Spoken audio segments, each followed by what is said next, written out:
So on the UC Berkeley campus, there's these two groups that are having a lot of tension in regards to the Palestinian-Israeli conflict. And how would you suggest that they come together and find common ground?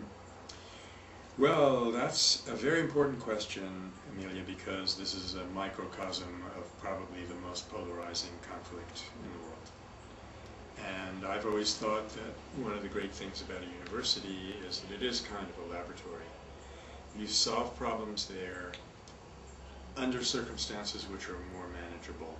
You can then export the solution to the wider world. In fact, we had a course in the PAX program that attempted to do this from time to time. So this is a really intense polarization you're talking about. So it's a very, very serious test case for nonviolence, and it's also one which, if we could solve it, could be of tremendous usefulness to the whole world. There are various ways that you can do this. There, in fact, is an organization called the Search for Common Ground, and what they do is they've worked out technologies to get peoples who are very polarized, and they've dealt with some of the worst, like abortion versus, you know, you have these labels, are you for freedom or life? Very, very polarizing, to get them together. And one of the things that they do is they have faith that there's got to be something that these two groups have in common.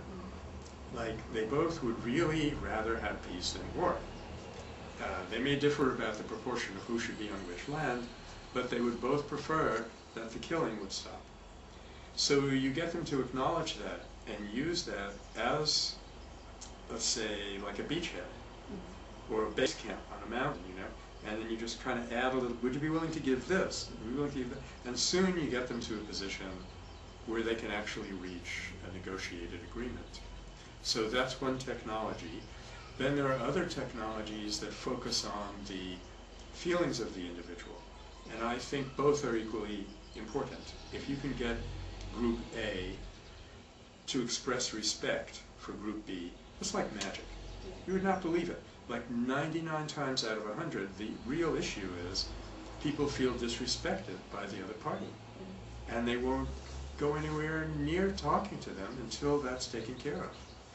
So if you can, in a genuine way, express respect for the person, and here's where the key principle in nonviolence kicks in. I respect you as a person. I may be opposed to something that you're doing. Let's say you decided that you wanted to take up heavy smoking. It's not terribly likely. I'd say, no, Amelia, listen, I don't want you doing this, but it's not like you're a bad person or anything. It's because of my respect for you that I don't want you injuring yourself. And so if you can get either side to approach the other side with that attitude, then it's emotionally possible for the other side to make some kind of concession. Then you bring in the John Marks Search for Common Ground technology and identify the issue. Then there are still other techniques. There's an organization called Transcend, which was founded by Johan Galtung. His is a little bit more complex, but it works on very similar principles. Now, with something that complicated, you probably need a third party. You need mediation of some kind. So, how would you respond to groups who view that violence is a form of justice?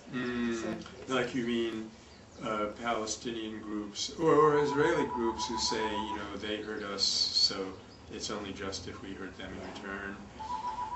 Well, that's the age-old method, all right. And what I would respond with is two things. First, I would try to give them the sense that it's beneath them to do that. And secondly, I would try to persuade them, which is perhaps equally difficult but not impossible, that if they want to get to a solution that they both require and desire and yearn for, the way to do it is by breaking this cycle. You know, I mean, and the Israeli-Palestinian scenario is the worst example in the world today of this endlessly recycling violence. It's all called retribution. The other side always started it, and yours is only retribution. At some point, somebody has to have the courage and the dignity and humanity to step above that and say, we won't participate, we won't kick the wheel around from our side. And then, so just from a practical standpoint, if you want to end the cycle of violence, somebody has to do it, and you may as well be that person.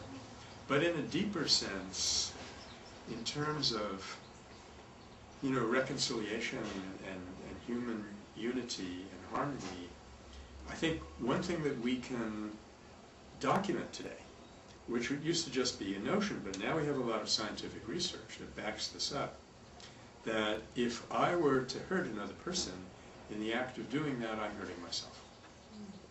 And this is something that can now be proven scientifically.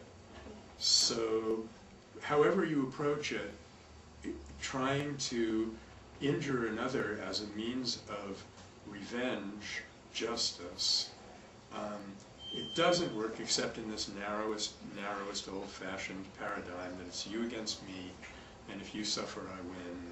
That's, you know, as Zorba the Greek used to say, that's the whole catastrophe. That's what we've got to try and get out of it. I would even say the best revenge is reconciliation.